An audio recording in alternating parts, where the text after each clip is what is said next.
आप सबको जय Hind. Welcome to my YouTube channel Rozgar point official. Uttar Pradesh police re exam के लिए आइए देखते हैं अगला प्रैक्टिस सेट, जिसका पहला क्वेश्चन है, एक राशि को जब वार्षिक चक्रवृद्धि ब्याज की एक निश्चित दर पर निवेश किया जाता है। यहाँ पे चक्रवृद्धि ब्याज की दर, चक्रवृद्धि ब्याज बोला है, तो 2 साल बाद परिपक्व होने पर वह निवेशित राशि का 1.21 गुना हो जाती है। वार्षिक चक्रवृद्धि ब्याज दर क्या है? देखिए, इसको सॉल्व करने का तरीका क्या है कि सबसे पहले क्या करते हैं, मूलधन लिख देते हैं। यहां पे लिख देते हैं मिश्र धन। मूलधन मान लेते हैं 100 है,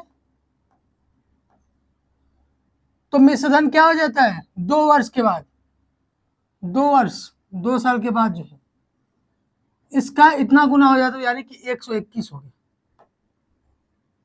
इन दोनों का अनुपात ले लेते हैं। 2 वर्ष बोला है, तो जब भी मूलधन दिया हो मिश्रधन दिया हो, मिश्रधन मतलब मूलधन प्लस चक्रवृद्धि ब्याज, मिश्रधन मतलब मूलधन प्लस चक्रवृद्धि ब्याज।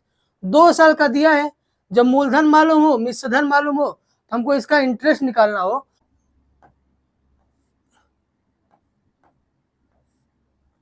दो साल दिया है तो 2 नंबर का रूट लगा देंगे। तो यहाँ पे क्या आ गया 10, और यहाँ पे क्या आ गया 11 आ गया। यानी कि पहले वर्ष का ये मूलधन हो गया और ये मिश्रधन हो गया। तो इसमें ब्याज कितना है, 1 साल का ब्याज कितना है 1 है। मूलधन कितना है पहले वर्ष के लिए 10 है। परसेंटेज निकालना है 100, कितना हो गया 10%। यहाँ पे 1 वर्ष का क्यों निकालते हैं, क्योंकि जो दर होता है, जैसे दर अगर दिया हुआ है यहाँ पे जैसे 10%, 10% प्रति वर्ष दिया होता, मतलब 1 वर्ष का दिया होता है।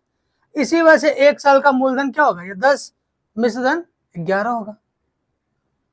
दूसरे वर्ष के लिए जब जाएंगे तो ये 100 हो जाएगा, दूसरे वर्ष के लिए मूलधन मिश्रधन 121 हो जाएगा।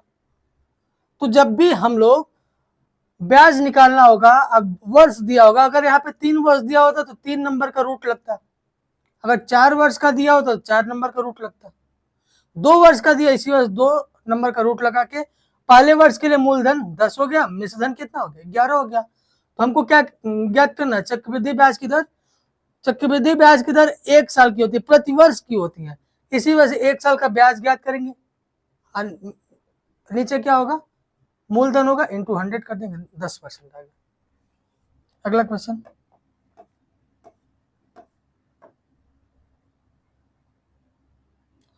देखिए, सती और रनित ने 6 और 5 के अनुपात में किसी व्यवसाय में कुछ पैसे का निवेश किया, लेकिन कुछ महीनों के बाद सती ने अपना पैसा वापस ले लिया। किसने पैसा वापस ले लिया, सती ने। यदि 12 महीने के अंत में, यानी सती ने वापस ले लिया, तो रतिन ने कितने महीने काम किया 12 महीने तक, तभी तो दिया यहाँ पे। यदि 12 महीने के अंत में लाभ 7 और 10 के अनुपात में है, तो सती और रतिन के बीच साझा किया गया था, तो रतिन ने कितने महीने अकेले निवेश किया था। देखिए, सती ने कुछ महीने निवेश किया था। यहाँ पे सबसे पहले हम ये जान लेते हैं कि लाभ किस अनुपात में बढ़ता है। हम सबसे पहले ये जान लेते हैं कि लाभ किस अनुपात में बढ़ता है। तो लाभ जो है C1, पहले का कैपिटल दूसरे पहले का समय अपान दूसरे का कैपिटल दूसरे का समय, उनके P1 अपन P2, पहले का लाभ दूसरे का लाभ, मतलब उनके इन्वेस्टमेंट कितना पूंजी निवेश किया और उनके समय का गुणनफल अपान दूसरे वाले की पूंजी और समय उसका गुणनफल, इन दोनों का अनुपात जो है लाभ के अनुपात में क्या होगा, वितरित होगा। अब यहाँ पे क्या दिया हुआ है, सती और रतिन ने 6 और 5 के अनुपात में इन्वेस्ट किए, 6 और 5। सती ने अपना पैसा वापस ले लिया कुछ महीने बाद, तो सती ने, ये सती का है, आइए किसका है, S मतलब सती, R मतलब रथिन। ये कितने महीने का, मान लीजिए X महीने काम की, और ये रथिन ने कितने महीने 12 महीने काम किया, तो इनके लाभ का अनुपात क्या आ रहा है 7 और 10।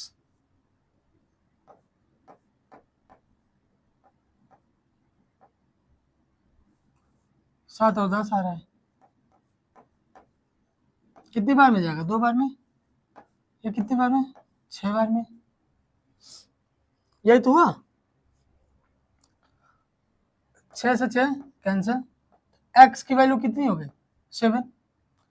मतलब ये सती ने कितने महीने तक काम किया? सिर्फ 7 महीने तक। 7 महीने तक ऐसा था कि जो सती ने रतिन के साथ मिलकर काम किया। अब रतिन ने अकेले कितने महीने काम किया? क्योंकि सती ने 7 ही महीने तक काम किया उसके साथ, तो रतिन ने कितने महीने अकेले काम किया?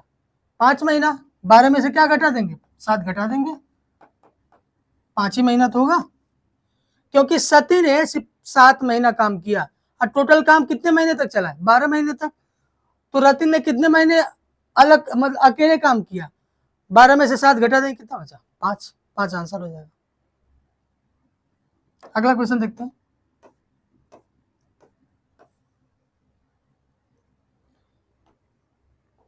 यहाँ पे देखें, 11 पारियां पूरी करने के बाद सम्राट का औसत 51 है।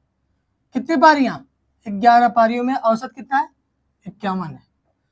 अपने औसत को 2 रन बढ़ाने के लिए सम्राट को अपनी अगली पारी में कितने रन स्कोर करने की आवश्यकता है? मतलब कि 2 रन का औसत उनका बढ़ जाए। अभी कितना है? 51 है, 2 रन बढ़ के कितना हो जाए? 53 हो जाए।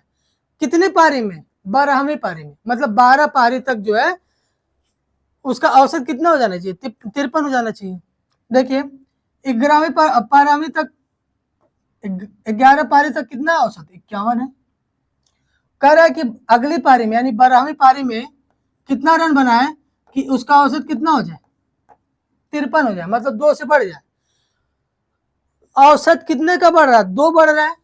12वीं पारी के बाद औसत 2 बढ़ रहा है, तो टोटल कितनी पारियां हैं? 12 पारियां हैं, तो कितने रन बढ़ जाएंगे? 2 × 12 24। औसत बढ़ रहा है, इसका मतलब यह है कि 12वीं पारी में वो इतना अधिक रन बना दे, इतना अधिक रन मतलब कि ये औसत से अधिक रन बनाए। जो औसत 51 दिया हुआ उससे अधिक रन बनाएगा, तभी तो उसका क्या होगा? औसत बढ़ेगा अगली पारी के बाद। तो ये जो 24 आया है ना बढ़ के, पहले वाले औसत में उसको जोड़ देंगे। 4 × 1 = 5, 75। ये ऑप्शन सही है।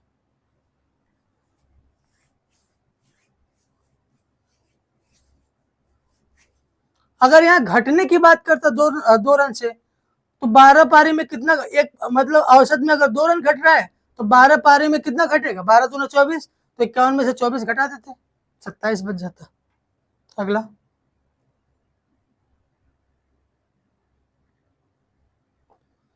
यदि 16 व्यक्ति एक दीवार को 15 दिनों में बना सकते हैं, तो 8 दिनों में इसे बनाने के लिए कितने व्यक्तियों की आवश्यकता होगी? फार्मूला है M1D1 = M2D2। तो 16 व्यक्ति कितने दिनों में बना रहे हैं? 15 दिनों में। तो 8 दिनों में कितने व्यक्ति की आवश्यकता होगी? मान लीजिए x है, 8 दिन में 2 बार में जाएगा, 15 2 30, 30 पीपल होंगे। अगला क्वेश्चन देखते हैं।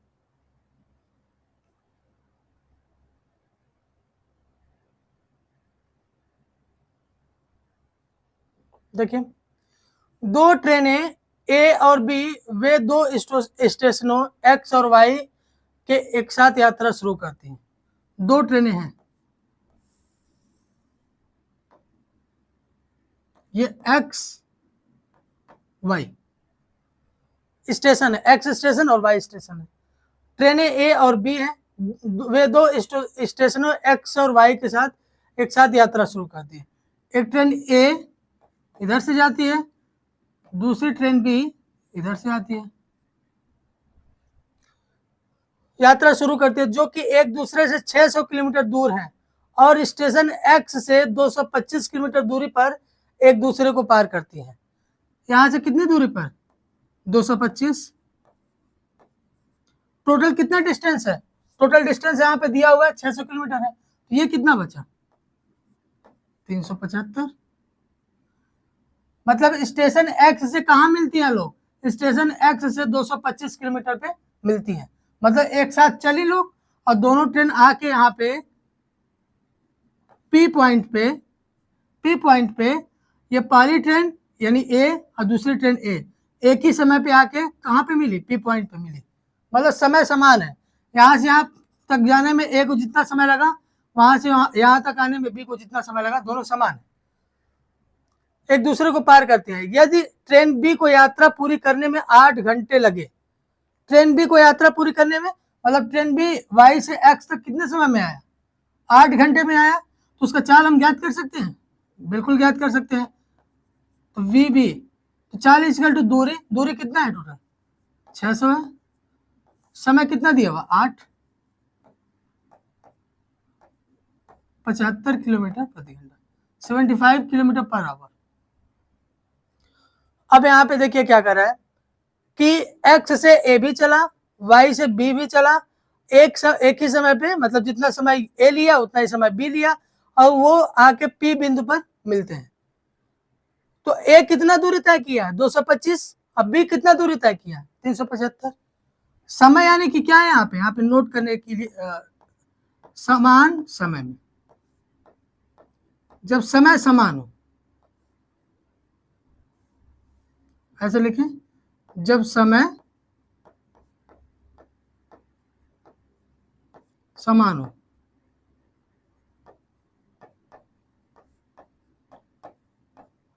तो जो दूरी का अनुपात होता है वही किसका अनुपात होता है, चाल का अनुपात होता है। तो जो दूरी का अनुपात होगा वही किसका अनुपात होगा, चाल का अनुपात होगा। डी पहले वाले के लिए ए के लिए कितना है, यहाँ पे ए लिख दे रहे हैं, यहाँ पे बी लिख दे रहे हैं। तो डी की वैल्यू क्या हो गई, ये 225 हो गई, ये 375 हो गया। ये 75 से 3 बार में जाएगा, ये 75 से काटेंगे तो कितनी बार हो जाएगा 5 बार में। तो v का भी अनुपात क्या होगा, इसी अनुपात में होगा। जब समान समय हो तो d और v यानी दूरी और चाल का अनुपात क्या होता है, एक ही होता है। देखिए a की चाल कितनी है 3, b की चाल कितनी है 5। यहाँ पे a की चाल ऑलरेडी दे चुका है कितना 75 किलोमीटर, और b की चाल ऑलरेडी दे चुका है 75 किलोमीटर। तो जो 75 है वो किसका मान है, b का, तो जिसका मान है वो नीचे लिख देंगे। किसका हम लोग निकालना है, ए का निकालना है, तो 3 से क्या कर देंगे मल्टीप्लाई कर देंगे। ये कितनी बार में गया 15, कितना हो गया 45 किलोमीटर प्रति घंटा। तो ये क्या हो गया ए का चाल, क्या हो गया ए का चाल हो गया। तो ट्रेन ए को यात्रा पूरा करने में कितने घंटे लगे, समय निकालना है, तो टी ए निकालना है। समय इसका टोटल दूरी कितना है 600 किलोमीटर, चाल कितना है 15 से काटेंगे 3 बार में, ये 40 बार में जाएगा, 13 होल 1/3 आवर, 13 होल 1/3 आवर। यहाँ पे चाल निकाल लेंगे बी का, और उसके बाद जब समय समान है यानी कि जो दूरी का अनुपात होगा वही चाल का अनुपात होगा, तो यहाँ से हम लोग किसका चाल निकाल लेंगे, ए का चाल निकाल लेंगे। जब ए का चाल निकाल लेंगे तो समय भी निकाल सकते हैं, क्योंकि ए भी 600 किलोमीटर चला है, बी भी 600 किलोमीटर चला है। आइए देखते हैं अगला क्वेश्चन। बोल रहा है एक बंद बॉक्स की आंतरिक लंबाई, चौड़ाई और ऊंचाई क्रमशः 10 सेंटीमीटर, 8 सेंटीमीटर और 6 सेंटीमीटर। एक बंद बॉक्स है,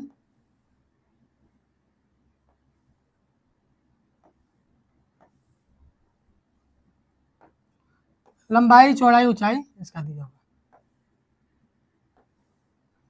इसकी लंबाई कितनी हो गई, ये L हो गई, चौड़ाई ये B हो गई, ऊंचाई ये H हो गई।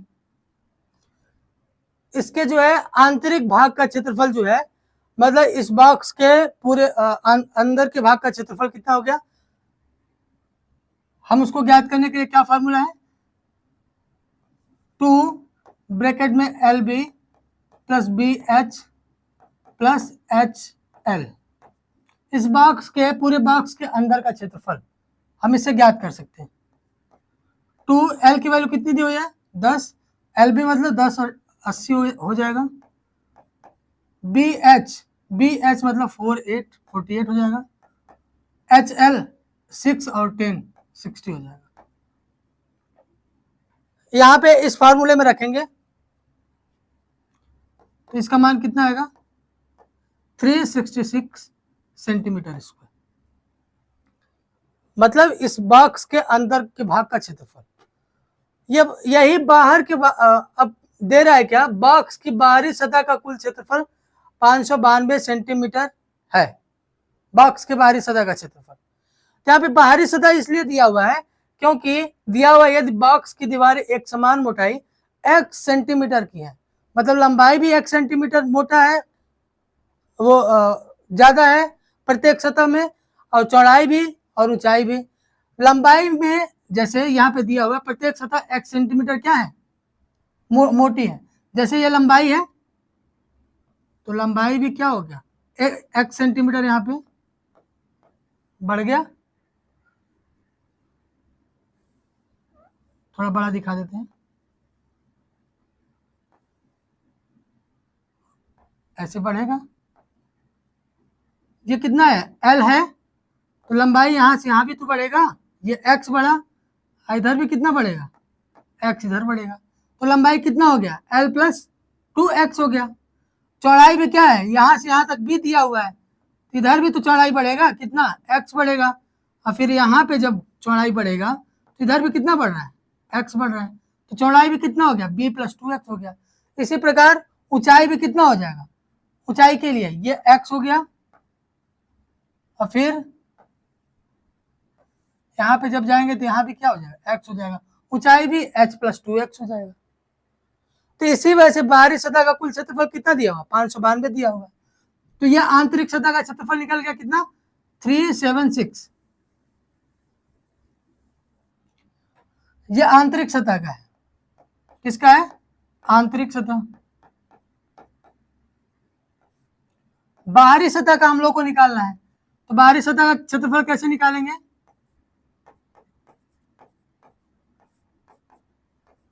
टू ब्रैकेट में L प्लस 2x हो जाएगा, L की जगह L प्लस 2x हो जाएगा, B की जगह B प्लस 2x हो जाएगा,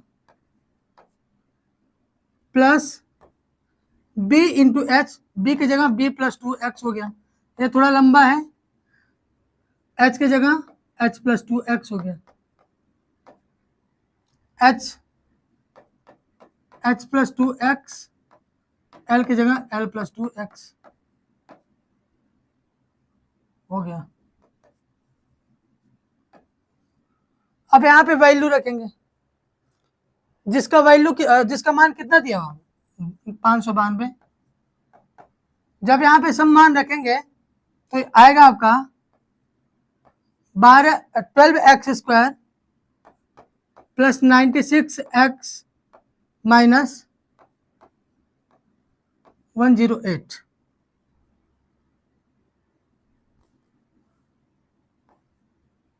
इज इक्वल टू 0 आएगा।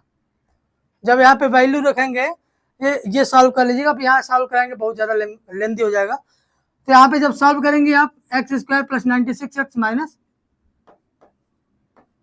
तो एक्स स्क्वायर की वैल्यू कितनी होगी, सब में 12 कॉमन है, plus 8x minus 9 is equal to 0। तो इसका फैक्टर करेंगे x square minus 9x, x square plus 9x minus x minus 9 is equal to 0। तो यहाँ पे x कॉमन लेंगे, x प्लस 9 आया, माइनस 1 कॉमन लेंगे, x प्लस 9 आया, तो यहाँ पे क्या हुआ x माइनस 1 x प्लस 9, तो x minus 1 is equal to 0 करेंगे तो x की वैल्यू कितनी हो गई 1 हो गई, और जब x plus 9 is equal to 0 करेंगे तो x की वैल्यू माइनस 9 हो गई। तो क्या माइनस में आंसर हो सकता है, लंबाई माइनस में होगी, नहीं माइनस में नहीं होती, तो जो प्लस में होता है वही आंसर हो जाएगा, x is equal to 1 centimetre. Actually ये लेंदी है, इसी वजह से करना पड़ रहा है। यहाँ पे एक काम और कर सकते थे, इन स्टेप को कम कर सकते थे, यहाँ पे x का मान रख सकते हैं, लेकिन सबसे पहले करेंगे क्या, पूर्णांक वाला मान रख सकते थे। यहाँ पे 1 + 8 + 9 - 9 = 0, इसको सेटिस्फाई कर देता।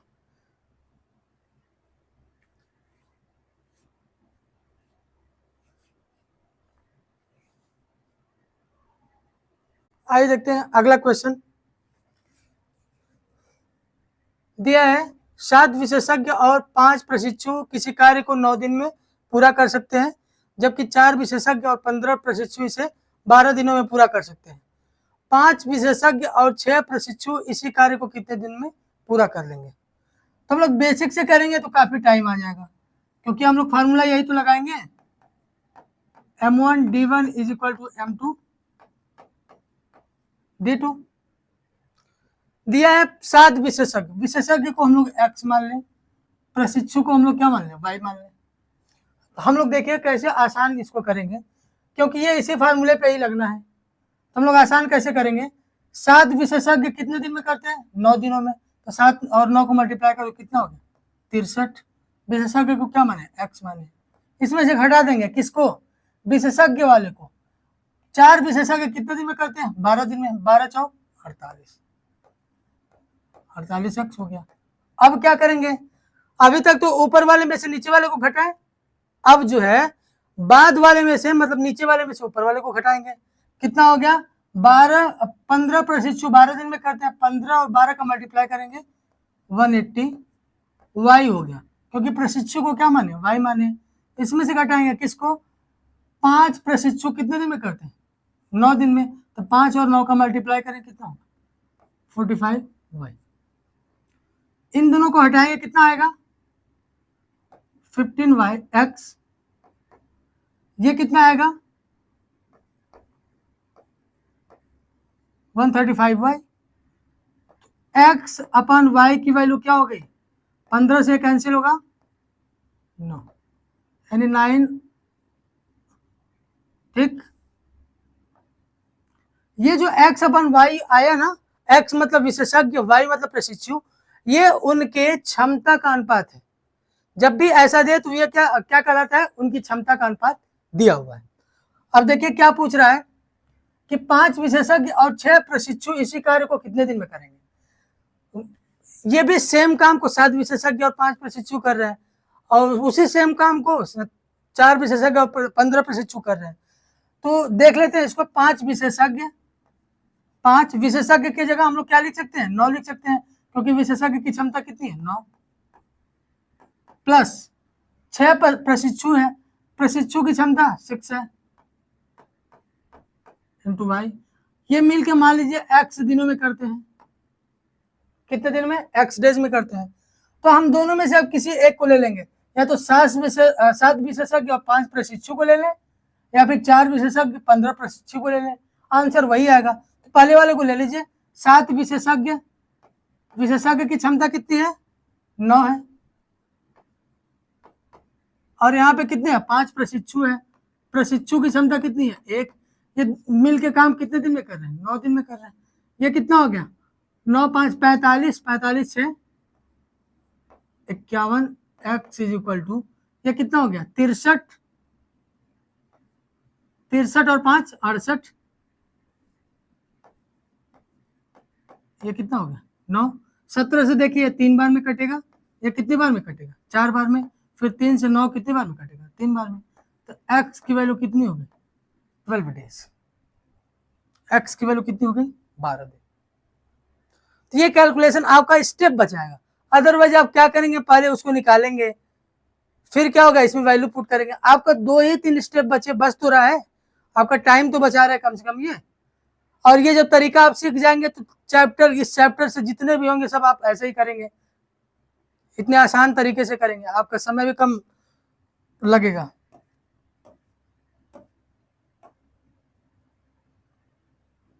देखिए अगला क्वेश्चन, देवेंद्र रोज सुबह 8 बजे घर से निकलता है और 9:30 बजे कार्यालय पहुंच जाता है। कितने बजे, 9:30 बजे कार्यालय पहुंच जाता है।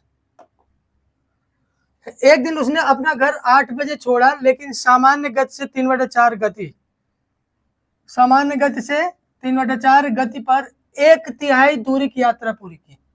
कितनी? 1/3 दूरी की यात्रा पूरी की। शेष दूरी उसने सामान्य गति से 4/3 से, जब 1/3 पूरा कर लिया, 1/3 मतलब जो दूरी है उसका 1/3, तो हम लोग ऐसे समझते हैं 1/3 मतलब 3 दूरी में 1 दूरी क्या कर लिया? पूरा कर लिया। बचा कितना? 2/3। मतलब अगर 1/3 पूरा कर लिया तो शेष कितना बचा उसको निकालने के लिए हम लोग क्या करेंगे? जो 3 है उसको ऐसे नीचे रखते हैं, 3 को नीचे ऐसे लिख देंगे और 3 में से इसको क्या कर देंगे? घटा देंगे। 3 में से घटा 2, तो 2/3 यही बचा हुआ है। अब हम लोग क्या करें? एकदम नॉर्मल जैसे करते हैं एक्स वाई मान को वैसे ही करेंगे। आंसर उससे और आसानी से आ जा रहा है। देखिए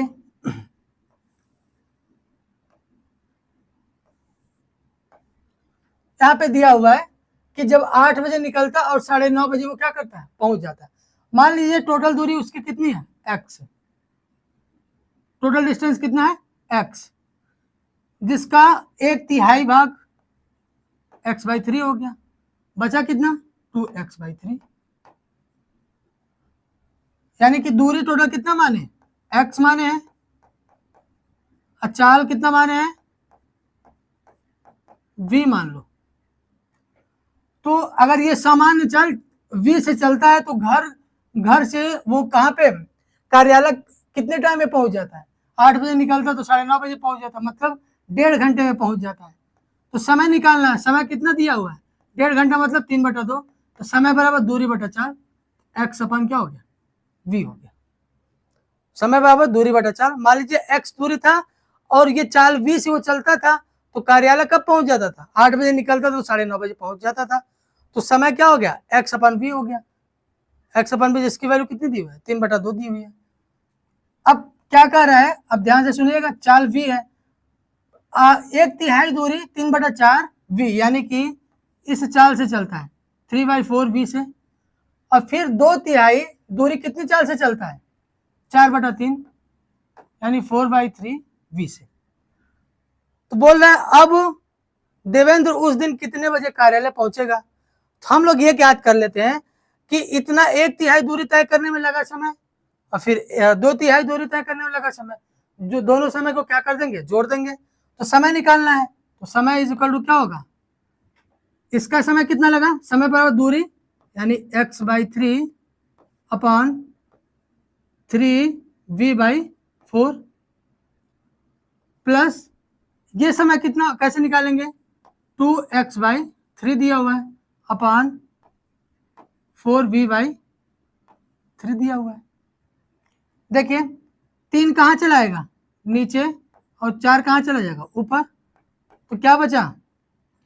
4x/9v प्लस यहाँ पे क्या होगा? 3 से 3 कैंसिल, 2 दूना 4, तो 1/2 x/v, 1/2 x/v बचा। x/v की वैल्यू कितनी है? 3/2, 4/9 इंटू 3/2 प्लस 1/2 इंटू 3/2। ये कितनी बार में कटा? 3 बार में, ये 2 बार में। तो बचा कितना?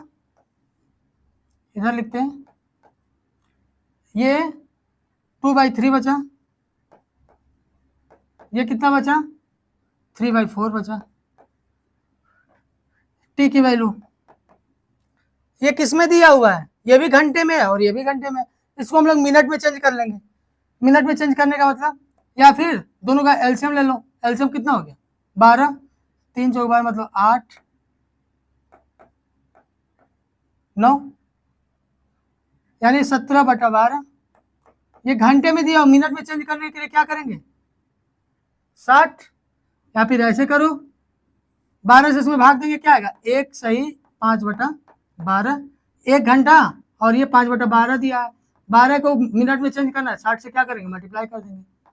5 बचे 25, यानी 1 घंटा 25 मिनट। यानी 8 बजे चलेगा तो 1 घंटा 25 मिनट का समय लगेगा पहुंचने। 9:25 AM यहाँ बना लीजिए, एरर आ गया, मिसप्रिंट हो गया यहाँ पे। 9:28 नहीं, 9:25 है। 9:25 का क्या हो गया? आंसर हो गया। अगला क्वेश्चन देखते हैं।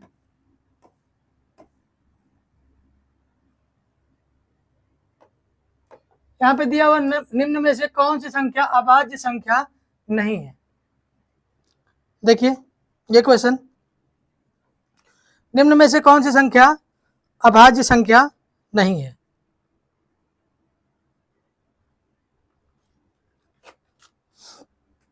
तो सबसे पहले जान लीजिए कि अभाज्य संख्याएं क्या होती हैं। ऐसी संख्याएं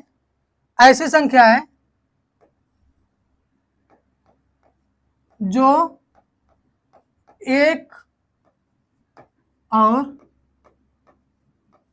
स्वयं के अलावा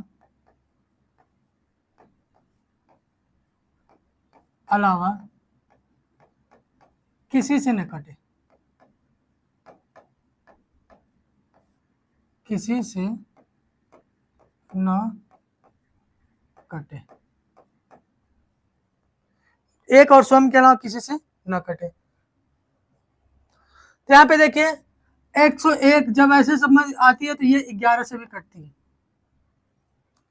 किसी 11 से कटती है।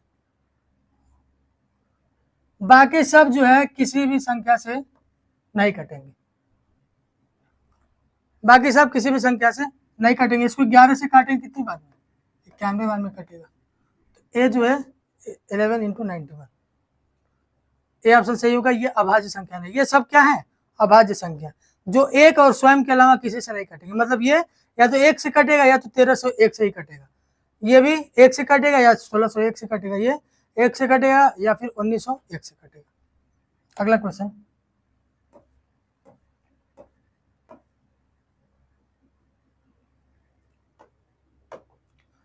समीकरण को हल करने के लिए सबसे उपयुक्त विकल्प को चुने।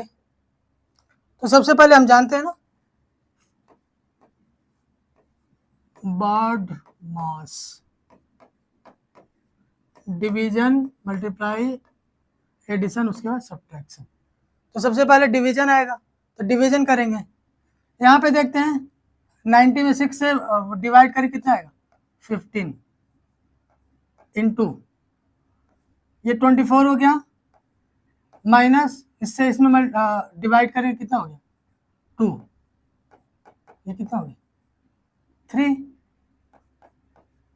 15 इंटू ये कितना हो गया 22, 3 हो गया, 15 इंटू ये डिवाइड है यानी 22/3 हो जाएगा। ये 22/3 ये कितनी बार में जाएगा 5 बार में।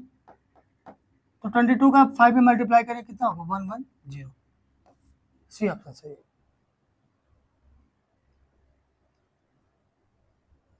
अगला क्वेश्चन, ये याद रहे बस, डिवीजन मल्टीप्लिकेशन उसके बाद एडिशन सब्ट्रैक्शन, भाग देना है गुणा करना है। यहाँ पे देखिए ये सब प्रीवियस ईयर के क्वेश्चंस हैं। अब इसका इसमें मल्टीप्लाई करना है। हम लोग सबसे पहले क्या करेंगे कि 12 से इसमें मल्टीप्लाई करेंगे, दशमलव भूल जाएंगे, 0 12 × 5 60, 12 × 5 60, 6 66 के 6 80, 6 बचा, 12 × 12 6 18। दशमलव के बाद यहाँ कितनी संख्या, एक संख्या, और यहाँ पे दशमलव के बाद एक संख्या। तो दशमलव के बाद कुल कितनी संख्या होगी, 1 और 2, 2 संख्याएं होगी। तो इधर से दाहिने तरफ से बाएं तरफ चलेंगे, 1 2 18.6, यही आंसर होगा।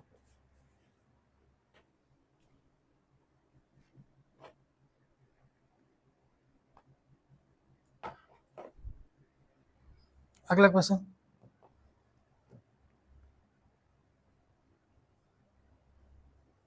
समीकरण को हल करने के लिए सबसे उपयुक्त विकल्प को चुने। यहाँ तो आराम से आसानी से कर सकते हैं। ये 3 बार में जाएगा, ये कितनी बार में जाएगा 7 बार में, यानी कितना हो गया 7/3, 3 से इसको डिवाइड करेंगे 2 होल 1/3, यही आंसर हो गया। अगला क्वेश्चन, आप ये जान लीजिए कि महत्तम समापवर्तक होता क्या। महत्तम समापवर्तक मतलब ऐसी संख्या ऐसी अधिकतम संख्या जो तीनों में क्या हो, कॉमन हो। अधिकतम संख्या होती है जो तीनों में क्या होती है, कॉमन होती है। और जो महत्तम समापवर्तक होती है ना, वो तीनों संख्याओं को क्या कर देती है, विभाजित कर देती है। तीनों संख्याओं को क्या कर देती है, विभाजित कर देती है। विभाजित करने के बाद जो संख्याएं आएंगी, मतलब भागफल के रूप में, जो संख्याएं भागफल के रूप में आएंगी उनमें कुछ भी कॉमन नहीं होगा। तो जब 13 से भाग दिया तो देखिए 4 आ रहा है, 6 आ रहा है और ये 12 आ रहा है। इन दोनों में क्या कॉमन है, 2 कॉमन है। तो क्या ये HCF होगा, नहीं। 39 क्यों नहीं हो सकता, क्योंकि 39 से 52 भाग नहीं जाएगा। HCF हमेशा उन संख्याओं को क्या करता है, डिवाइड करता है। 26 से 2 आएगा, 3 आएगा और ये कितना हो गया, 6। क्या इन दोनों कुछ कॉमन है, नहीं है कॉमन, तो 26 क्या हो गया, आंसर हो गया। दूसरा तरीका क्या है, दूसरा वही बेसिक से आप करेंगे, इनको सबको क्या करेंगे, फैक्टर करेंगे।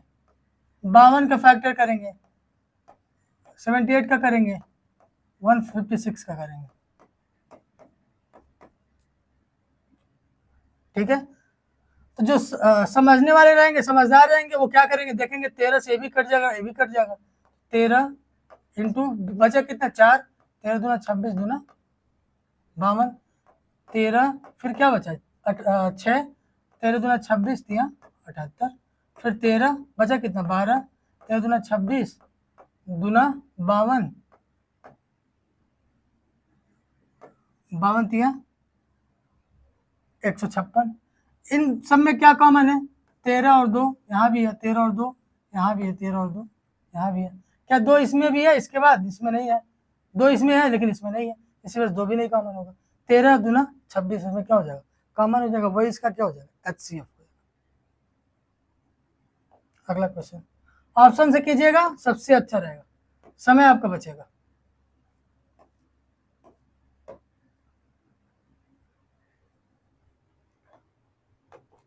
दिया हुआ है श्रीमती सिंह के परिवार का मासिक बचत व्यय अनुपात, यानी बचत का, ये बचत है और व्यय दोनों का अनुपात कितना दिया हुआ, 3 और 8 दिया हुआ है। जिस महीने में परिवार की आय 27,500 थी, उस महीने में बचत कितनी थी।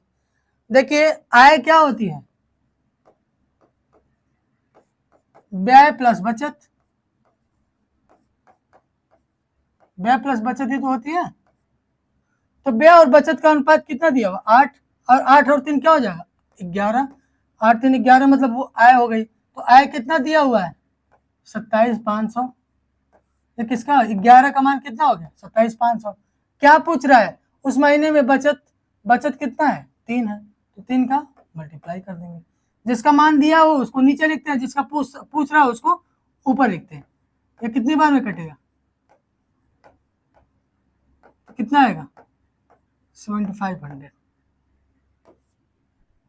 आंसर हो गया, एक लाइन का क्वेश्चन।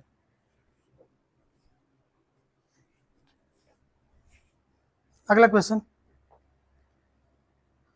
देखना पड़ता है, क्वेश्चन कहीं ब्लर तो नहीं आ रहा है। किसी खिलौने को 13% हानि और 11% लाभ पर विक्रय का अंतर 108 है। यदि प्राप्त लाभ 12% हो तो खिलौने का विक्रय मूल्य क्या होगा। देखिए किसी खिलौने को 13% हानि और 11% लाभ का अंतर जो है 108 है। जैसे ये खिलौना है, यहाँ पे क्रय मूल्य है, ये क्या है, क्रय मूल्य। इसको क्या किया जा रहा है, पहले 13% हानि पे बेचा जा रहा है, इधर हानि है, इधर लाभ है। 13% हानि हो रही है और फिर क्या 11% लाभ हो रहा है। इन दोनों का अंतर क्या दिया हुआ है, 108 दिया हुआ है। जब हानि हम निकालते हैं तो 100 में से क्या कर देते हैं, 13 घटा देते हैं, कितना हुआ 87%। और जब हम लाभ निकालते हैं तो 100 में कितना जोड़ते हैं, 11, तो कितना हो जाता है 111। इन दोनों को जब घटाएंगे कितना आएगा, 13, 11, 24%। यही अंतर कितना दिया हुआ है? 108 दिया हुआ है। तो ये आपको हम घटा के बताया है इसलिए कि अब जब भी इस तरह का क्वेश्चन देगा कि यदि किसी खिलौने को 13% हानि और 11% लाभ पर विक्रय किया जाता है तो उनका अंतर 108 है। तो जब भी एक पे हानि होगा और एक पे लाभ होगा तो दोनों को क्या कर देंगे? जोड़ देंगे। 13, 11 कितना हो गया? 24 हो गया। और जब दोनों का लाभ दिया होगा तो घटा देंगे, जब दोनों हानि दी होगी तब भी घटा देंगे। तो यहाँ पे लाभ हो, एक हानि हो रहा है और एक लाभ हो रहा है, तो दोनों क्या कर देंगे? जोड़ देंगे। ये आपको सिखाने के लिए था। तो जो 108 है ये कितने परसेंट का मान है? 24% का मान है। तो क्या पूछ रहा है यहाँ पे? यदि प्राप्त लाभ 12% हो तो खिलौने का विक्रय मूल्य, 12% लाभ के साथ विक्रय मूल्य पूछ रहा है, जो भी 12% तो कितना हो जाएगा? 112%। अगर हानि होता तो 100 में 12 घटा देते हैं, लाभ हो रहा तो 100 में, जैसे विक्रय मूल्य क्या होता है? क्रय मूल्य, विक्रय मूल्य क्या होता है? विक्रय मूल्य क्रय मूल्य इंटू 100 प्लस माइनस लाभ या हानि, प्लस माइनस प्रॉफिट या लॉस अपन 100, यही तो होता है। तो वही तो लिखा गया हम लोग। 24 से ये कितनी बार में जाएगा? 12 दूना 24, 12 9 108। 2 से ये कितनी बार में जाएगा? 56 बार में। 9 छक्का 54, 9 पचे 45, 5 50, 504 रुपए। एक लाइन का सवाल है, आपको समझना है। अगला क्वेश्चन देखते हैं।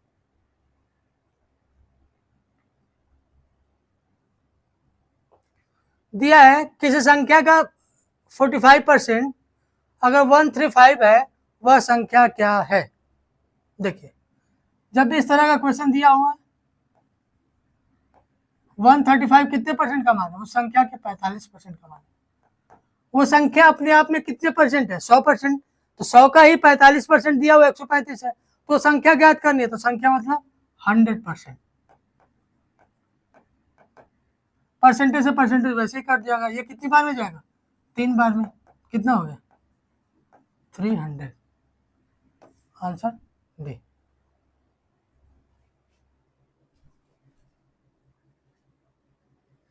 अगला क्वेश्चन देखते हैं।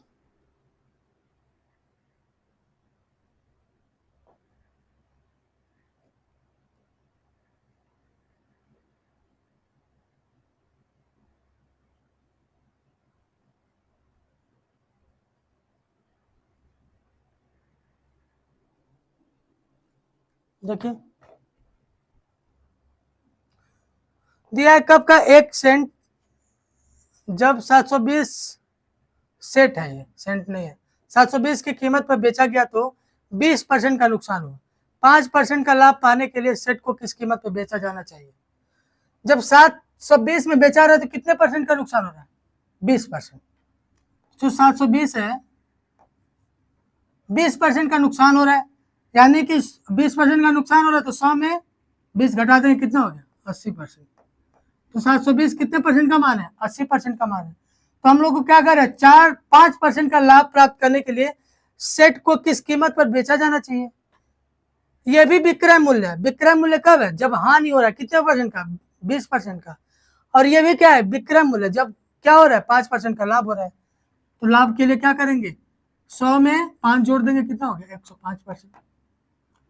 ये कितनी बार में कटेगा? 9 बार में, तो 945 हो गया। एक एक लाइन का क्वेश्चन है, बस कंसेप्ट समझ लीजिए। हर प्रैक्टिस सेट में इस तरह का कैलकुलेशन आया ही है। 3 से 4 कैलकुलेशन आपको आया है। जब ग्राफ वो आपको सॉल्व कराएंगे उस तरह के क्वेश्चन, करीब 100-150 क्वेश्चन तो कराएंगे उस पर, आपको एग्जाम के पहले सब करा देंगे उसको। तो उसमें इसी तरीके से आपको सॉल्व कराएंगे। 1 से 2 लाइन, उससे ज्यादा नहीं लगेगा, आपको समय बचाएगा।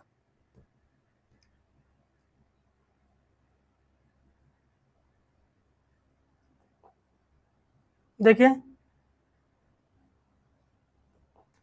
750 की अंकित कीमत वाली पतलून छूट के दौरान 660 पर बेची गई, इसमें प्रतिशत छूट है 750 की अंकित मूल्य है। छूट हमेशा किस पे दी जाती है? अंकित मूल्य पे। छूट हमेशा अंकित मूल्य पे दी जाती है। लाभ और हानि किस पे मिलता है? क्रय मूल्य पे मिलता है। तो 750 की कितने में बेचा जा रहा है? 660 में। तो कितने का छूट दिया? 90 का। अब हम लोग को छूट प्रतिशत ज्ञात करना है, तो अंकित मूल्य पे ज्ञात करते हैं। तो अंकित मूल्य नीचे लिखते हैं, कितना छूट मिला ऊपर लिखते हैं, इंटू 100 कर दो।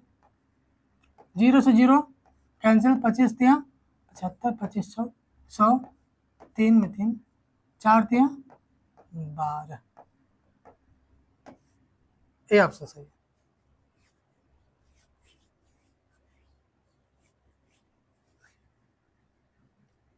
अगला क्वेश्चन,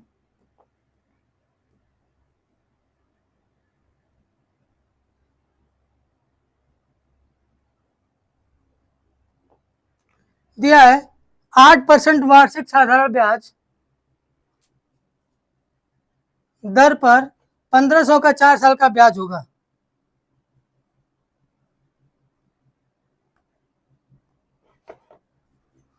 आठ 8% वार्षिक साधारण ब्याज की दर पर 1500 का 4 वर्ष का ब्याज होगा।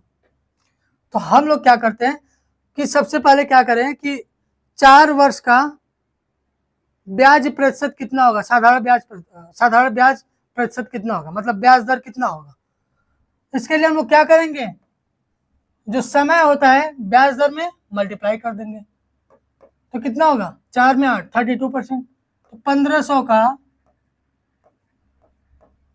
32% निकाल लेंगे, मल्टीप्लाई कर देंगे 480। 4 वर्ष का ब्याज दर हम लोग कैसे ज्ञात करेंगे? जो दर दिया हुआ है 1 वर्ष का, उसमें 4 वर्ष का क्या कर देंगे? मल्टीप्लाई करेंगे। क्यों? क्योंकि 1 वर्ष का 8% है, तो 4 वर्ष का कितना हो जाएगा? उसमें 8% 4 साल लिखेंगे, कितनी आ जाएगा? 8 2 16 3 24 8 32। तो सीधा क्यों ना ऐसे जोड़ने से अच्छा है 4 का उसमें मल्टीप्लाई कर दे।